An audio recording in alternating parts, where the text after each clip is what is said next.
Hello बच्चों, good morning. आज देखिए,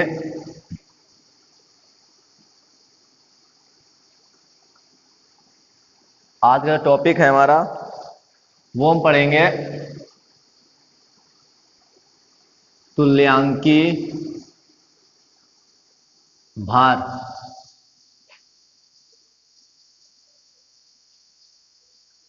आज हम केमिस्ट्री में पढ़ेंगे तुल्यांकी भार कैसे निकालते हैं, ठीक है ना। और ये इस तुल्यांकी भार का पार्ट 1 है हमारा, ठीक है। तो आज हम देखेंगे कि हम किसी भी, चाहे हम तत्व की बात करें किसी भी, और चाहे हम बात करें किसी भी यौगिक के, कंपाउंड के, तो उसके लिए हम कैसे अम्ल, क्षार, लवण का तुल्यांकी भार निकालते हैं। तो वही चीज यहां पे आज हम देखेंगे, तुल्यांकी भार। और ये मैं सब बातें इसलिए बता रहा हूं आपको क्योंकि ये बातें आपकी क्लास फर्स्ट ईयर में उपयोग होंगी। ये सब आपके जितने भी लेसन हैं और लेसन में जो आपके सवाल लगाओगे, उन सभी सवालों में ये सब टॉपिक जो मैंने आपको पढ़ाए हैं सारे के सारे उपयोग किए जाएंगे या उपयोग होंगे। तो इसीलिए मैं बता रहा हूं कि एक भी वीडियो आपका छूटा नहीं होना चाहिए, वरना जब आप यहां पर आओगे तब आपको समस्या होगी। जब समस्या होगी फिर आपको दिक्कत होने लगेगी। किसी भी टॉपिक को जो मैं पढ़ाऊंगा, तो अगर कोई भी टॉपिक पढ़ाने के वक्त अगर पीछे का आया और मैंने कहा ये आपको मैंने पढ़ा दिया है, और तो आपको याद होगा। अगर आपको याद नहीं हुआ तो वो पढ़ाने का जो मतलब है हमारा बेकार चला जाएगा। आप वीडियो को देखते रहिए, उसका कुछ ना कुछ हमें रिस्पांस देते रहिए। तो आज का जो टॉपिक है हमारा वो है तुल्यांकी भार, जिसको हम बोलते हैं इंग्लिश में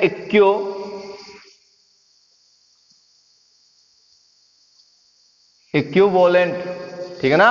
इक्विवेलेंट मास, इक्विवेलेंट मास बोलते हैं इसको, ठीक है ना, याद रखना। Equivalent mass, equivalent mass. तो इक्विवेलेंट मास जो है, जो तुल्यांकी भार है हमारा, वो आपका अम्ल का निकलेगा अलग, क्षार का निकलेगा अलग, और लवण का निकलेगा अलग, सभी का अलग अलग। और तुल्यांकी भार की जो परिभाषा है वो हमने पढ़ी थी क्लास 9th में ही बताई गई होगी आपको। अणुभार, तुल्यांकी भार, ये सब क्लास 9th की बातें हैं।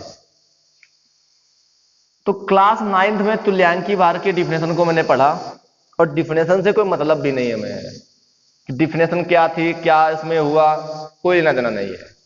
हमें मतलब है या लेना देना है तो वो केवल कैसे निकालते हैं, ठीक है ना।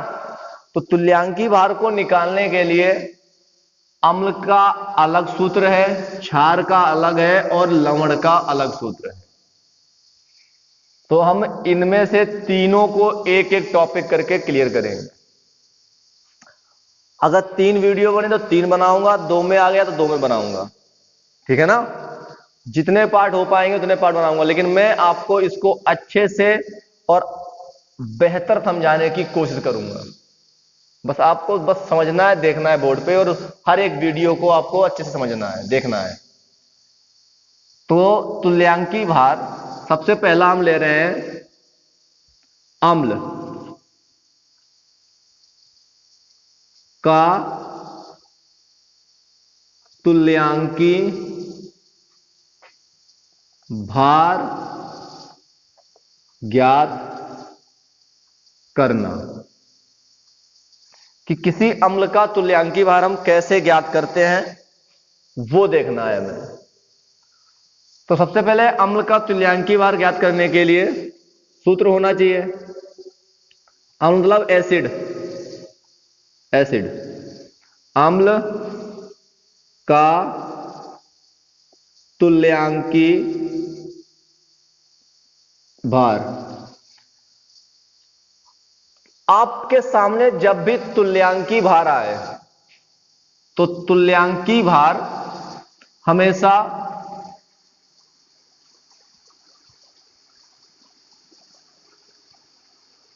अणुभार यानी कि मॉलिक्यूलर मास या मॉलिक्यूलर वेट, भार लिख रहे हो तो वेट लिख लो, से संबंधित रहता है। ठीक है ना, अणुभार, मॉलिक्यूलर वेट, तो ये तो सभी में कॉमन है, तीनों के लिए ये उपयोग किया जाएगा अणुभार। तो तीनों में अणुभार, अणुभार और अणुभार का मैंने वीडियो बना रखा, इसीलिए मैंने आपसे कहा था वीडियो ने देखा होगा, कोई दिक्कत नहीं होगी।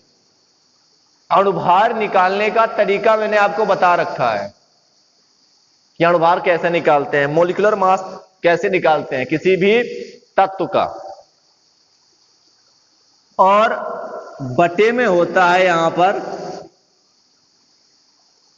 अम्ल है, तो अम्ल के लिए यूज करते हैं यहां पर क्षारकता। अम्ल के लिए उपयोग करते हैं क्षारकता, बेसिसिटी, बेसिसिटी क्षारकता। तो अम्ल का तुल्यांकी भार निकालने के लिए पदार्थ का अणुभार बटे क्षारकता। पदार्थ मतलब जो हम अम्ल लेंगे, अम्ल का अणुभार हिंदी लिख दें पूरी, चलिए मैं हिंदी लिख देता हूं, पूरी की पूरी हिंदी लिख देता हूं, ये लीजिए। अम्ल का अणुभार बटे में अम्ल की क्षारकता, पूरा लिख दिया मैंने। अम्ल की क्षारकता होती है और क्षार की अम्लता होती है। अभी मैं समझाऊंगा कैसे क्या होता है, ठीक है ना, आपको देखना है, केवल समझिए मेरी बात को। आपको समझ में ना आए तो बताना मुझे, तब तक आप फार्मूले को देख लीजिए, एक बार अच्छे से देख लीजिए, और फिर मैं इस पे कराऊंगा आपको कुछ क्वेश्चन।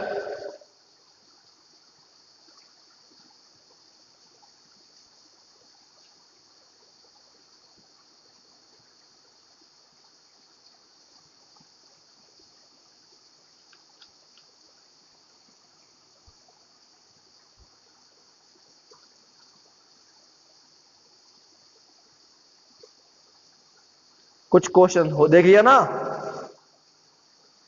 आपने, देख लिया और मेरी इंक भी पड़ गई। याद हुआ क्या करना है मैं, क्यों नहीं याद हुआ?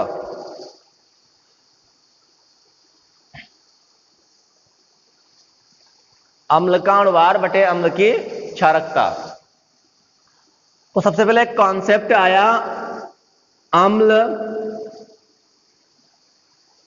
कॉन्सेप्ट आया हमारा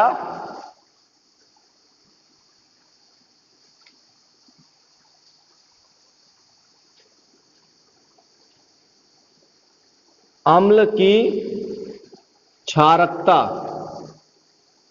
तो अम्ल की क्षारकता को कैसे ज्ञात करते हैं?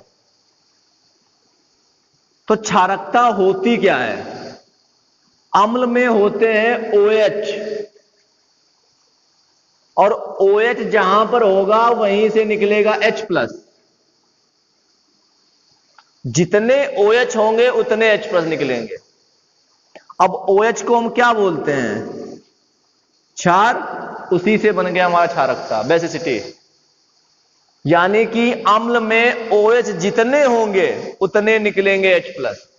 H जो निकलता है वो हमेशा O से निकलता है, अगर ऑक्सीजन वाला कोई अम्ल है तो, नहीं है तो वो अलग की बात है। लेकिन अगर कोई अम्ल H ऑक्सीजन से जुड़ा है तो वो H निकलेगा जो ऑक्सीजन से जुड़ा होगा, और कोई H नहीं निकलता है। और इस सब बात के लिए आपको संरचना सूत्र आना चाहिए। अगर आप संरचना सूत्र बना लेते हो आपको कोई दिक्कत नहीं होगी, लेकिन अगर आपको संरचना सूत्र बनाना नहीं आता है थोड़ी समस्या होगी। और संरचना सूत्र की कुछ बातें आपको क्लास 9th में ही बता दी जाती हैं, ठीक है ना।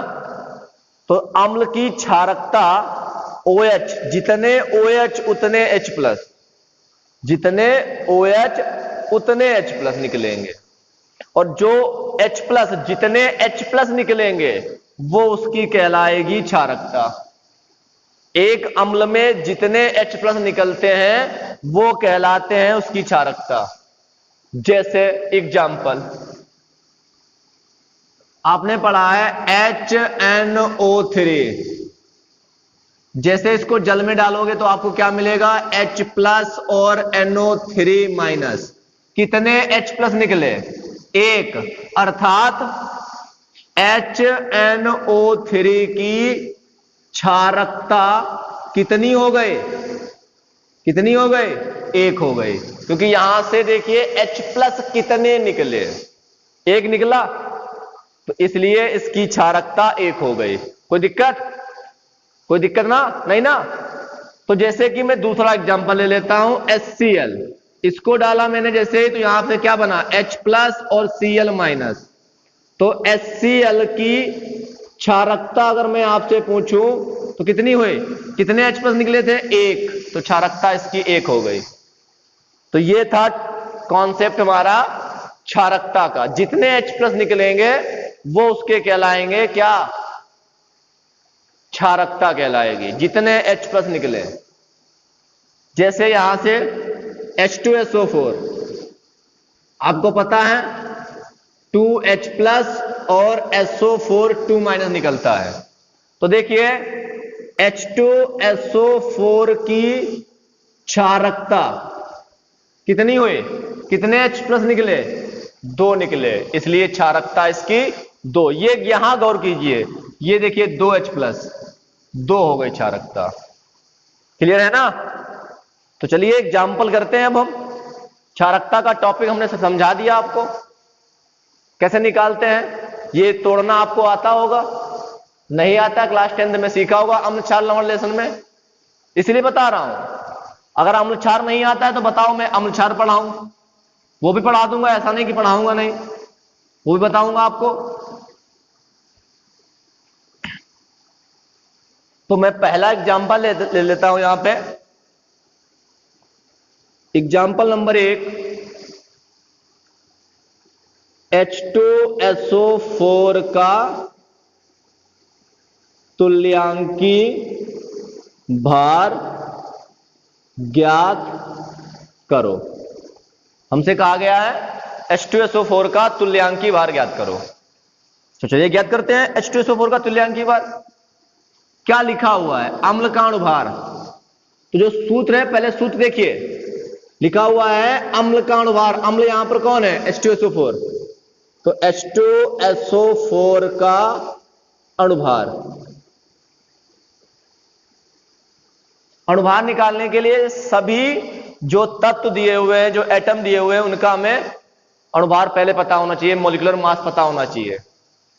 हाइड्रोजन का कितना होता है, 1, सल्फर का कितना होता है 32, ऑक्सीजन कितना होता है 16। और सभी का मैंने निकालने की विधि बता रखी है, यूट्यूब पे आपको वीडियो डाल रखी है मैंने, कि कैसे इनका मॉलिक्यूलर मास निकालते हैं। हाइड्रोजन का कैसे निकालते हैं, सल्फर का कैसे निकालते हैं, ऑक्सीजन का कैसे निकालते हैं, मैंने ट्रिक बता रखी है आपको, ट्रिक भी दे रखी है, इसीलिए मैंने आपको वीडियो बना के वो दिए हैं पहले।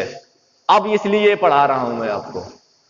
अगर आपने वो वीडियो नहीं देखे, पढ़े नहीं है, तो ये समझ में नहीं आएगा। उसको आप अच्छे से देख लीजिए, समझ लीजिए, फिर यहां पर आइए। तो यहां देखिए, मैंने आपको अणुभार निकालना सिखाया था, कैसे निकालते हैं। हाइड्रोजन का कितना है 1, कितना लगा 2 गुणा में, जैसे ही नए परमाणु पे जाते हैं प्लस।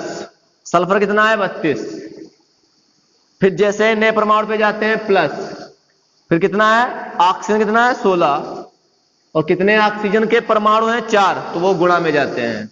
अब इसको हल करना तो आता होगा ना, 2 एकम 2, 32 और ये आपका 64, कितना हुआ बोलो 6 और 8 98, 98 निकल आया अनुभार, हो गया इतना। अब क्या निकालते हैं, अम्ल की क्षारकता। अम्ल कौन सा लिया है बोलो, अम्ल बोलो, H2SO4 की क्षारकता कितनी बताई थी अभी मैंने, अगर नहीं याद तो कोई बात नहीं, करके देख लीजिए।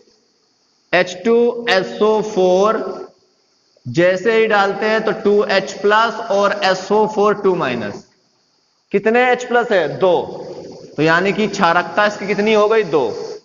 सब कुछ हमारे सामने है, H2SO4 का अणुभार मिल गया, H2SO4 की क्षारकता मिल गई, बस उठा के फार्मूले में रखिए। अम्ल का तुल्यांकी भार अर्थात H2SO4 का तुल्यांकी भार, अम्ल ही तो है, तो अम्ल का अणुभार यानी कि H2SO4 का अणुभार, तो अम्ल कौन है H2SO4, तो H2SO4 का अणुभार बटे में H2SO4 का क्या था क्षारकता। अब बताइए अणुभार कितना है 98, 98, क्षारकता कितनी है 2, कितना आया 49। H2SO4 का तुल्यांकी भार 49 होता है, देख लीजिए, देख लीजिए, अच्छे समझ लीजिए इसको।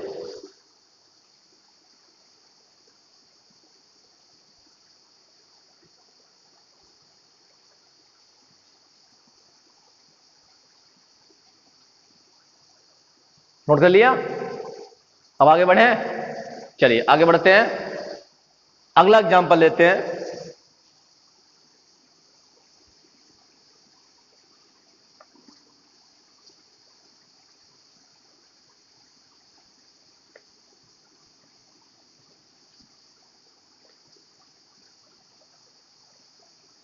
ये सब मिटा दिया, क्यों मिटा दिया, क्योंकि अब सूत्र को रखते हैं एक साइड में।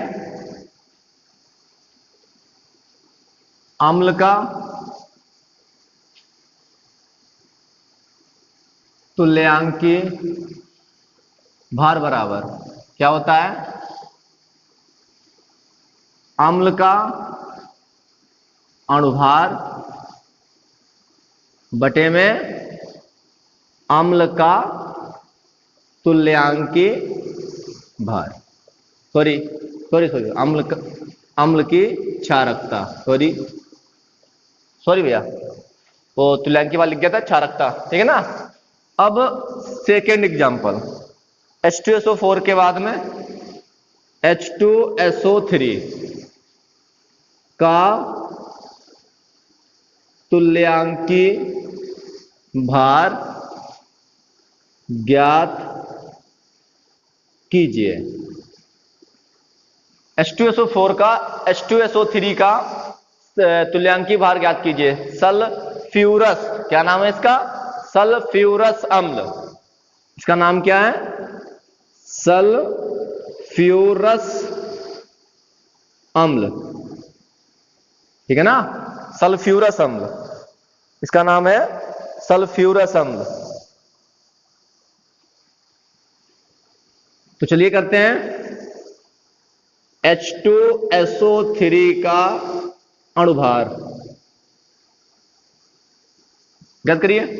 H2SO3 का अणुभार, H का 1, सल्फर का 32, ऑक्सीजन का 16, पुट करिए, 1 2 है गुणे में जा रहे हैं नेक्स्ट परमाणु पे प्लस, सल्फर का 32, अगले परमाणु पे फिर प्लस, कितना है 16, और कितने परमाणु है 3 ऑक्सीजन के, 3, 2 32 48, कितना हो गया 48 2 50, और 50 और 32 कितना हुआ 82, ये लीजिए अणुभार निकल आया।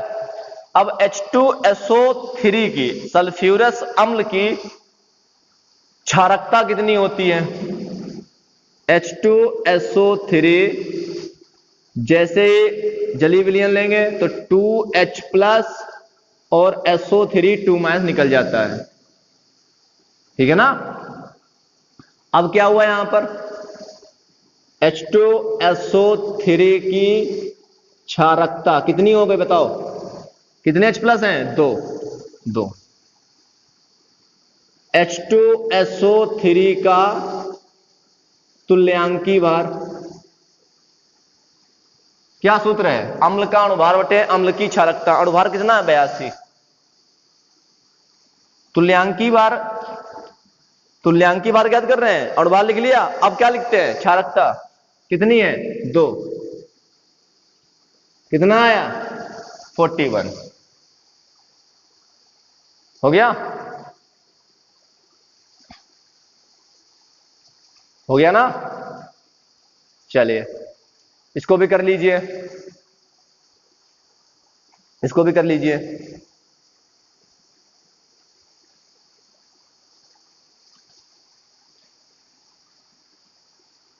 कर लिया? चलिए मिटा देते हैं इसको।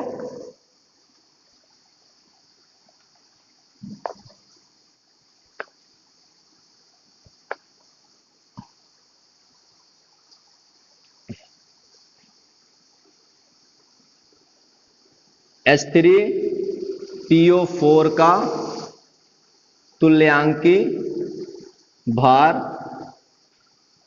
ज्ञात कीजिए। चलिए H3PO4 पे आ जाते हैं। तो सबसे पहले यहां पर तुल्यांकी भार ज्ञात करने के लिए मैंने क्या बताया था? अणुभार। चलिए लिखिए, H3PO4 का अणुभार, हाइड्रोजन का 1, फास्फोरस 31, ऑक्सीजन 16। हो गया? हाइड्रोजन 1 गुणे कितना है? 3। नए परमाणु पे जा रहे हैं, प्लस फास्फोरस 31 प्लस 16 गुणे कितना है? 4। ये देखिए 3, 31 और 64 कितना हुआ आपका? 98। 4 1 5 5 3 8 6 3 9 98। हो गया? अब बात यहां पर यह आती है क्षारकता। H3PO4 की क्षारकता, अगर मैं क्षारकता की बात करूं तो सिंपल सी बात है, H3PO4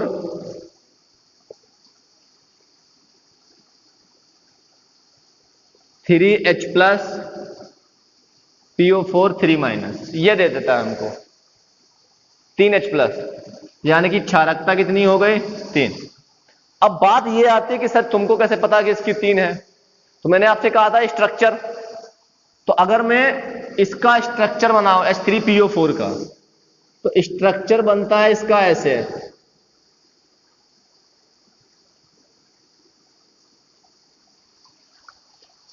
समझ में आता है?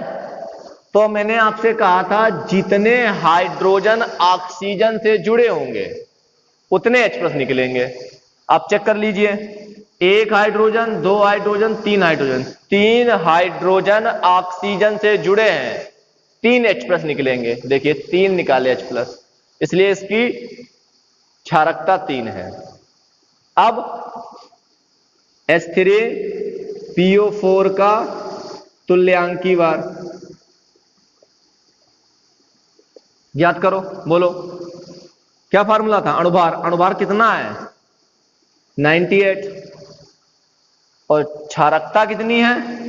3। कितनी बार जाएगा? 3 तिया 9, 3 दूनी 6, 3 18, 32.6 लगभग में। हो गया? तो इस प्रकार से हम तुल्यांकी भार निकालते हैं। ठीक है ना? क्लियर? चलिए कुछ एग्जाम्पल मैं कर देता हूं यहां पे, आप करके देखना कि आपसे होता है या नहीं होता है।